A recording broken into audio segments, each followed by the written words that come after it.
What is up, guys?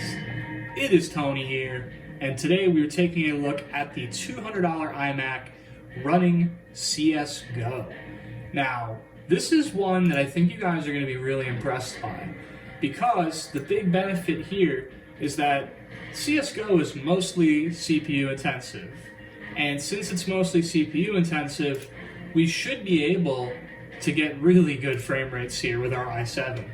So I'm actually going to go ahead and jump up to the full native 1440p resolution of this 27-inch panel.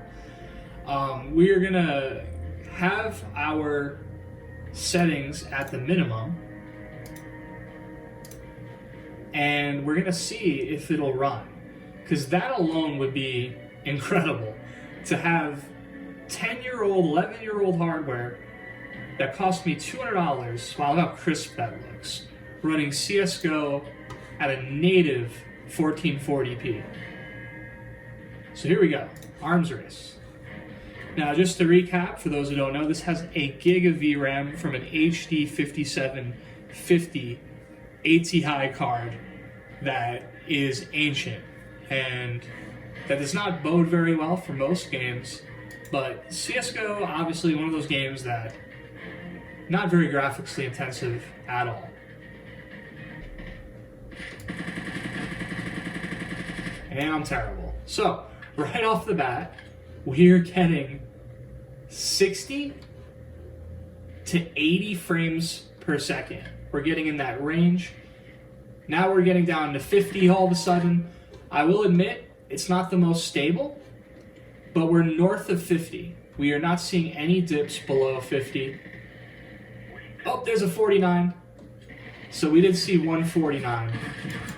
But what I'm trying to convey here is that this is CSGO running at 2K resolution on 10-year-old hardware. Smooth. At its native refresh rate, pretty much, and resolution. So that goes to show what an i7 can do. Simply put, it's just all sheer i7 power. Even a crappy i7 like this old 870 still means a lot in a game that is optimized for it.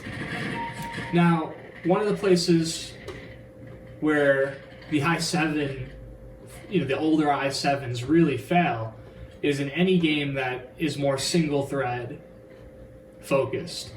And there's not many games like that, Minecraft benefits from the multi-threads.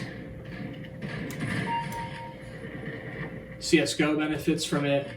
And generally the only game I've ran into that the 2.9 gigahertz limits me with, very oddly, is old school RuneScape. And I will be showing you guys old school RuneScape running horribly on this computer at native resolution. And for some reason, even when I lower my resolution, it doesn't help. But you will see that soon if you're into that. Now, let's be real here. Most people are going to play at 1080. Most people are going to just try to get the best frame rate they can while having at least a decent looking visual where it's not preventing them from seeing their target. It's a competitive game. So here's the sweet spot for me in CSGO on older hardware. 1080p with anti-aliasing turned up to the max. Because then the downscaling of the 1080p looks relatively sharp. That anti-aliasing helps a lot. And we are getting the same frame rate, pretty much on the nose. Because the anti-aliasing definitely does tax your machine.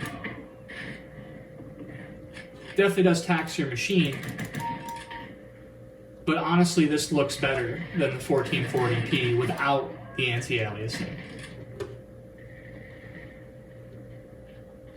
So now what I'm going to try to do is find the sweet spot. So we are at least getting a little bit of frame rate.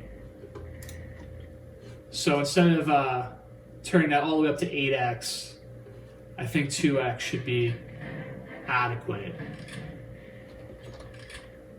And now we're getting north of 60 more stably. And this is where I'd want to play. Because at least now I'm not having dips into the 40s. Those dips into the 40s, I felt it in my gameplay. Even though it rarely happened on the actual FPS counter, you felt it in the gameplay in terms of just random skipping and drop frames. And in a FPS, you really don't want that. In a Twitch shooter, you want to make sure that your tracking is 1-to-1, so you can predictably drag scope and get those wins, those boom headshots. But yeah, I don't really play. I don't really play first-person shooters like I used to, as you can tell. But not shabby from this old iMac. Honestly, the 60 hertz panel, again, the response time, it feels super snappy. This mouse. Oh, this is a bad surface. Maybe this is better. Yeah, super snappy. To me, it's funny, like the only thing that I notice as far as a difference from my 144 hertz panel is that it doesn't visually look as good because you see a lot of screen tearing. You see a lot of screen tearing. But the thing is that I'm not really bugging over that because I know it's old hardware. I know I'm not playing on, some ultra-wide gaming monitor or anything. I'm playing on a 27-inch iMac.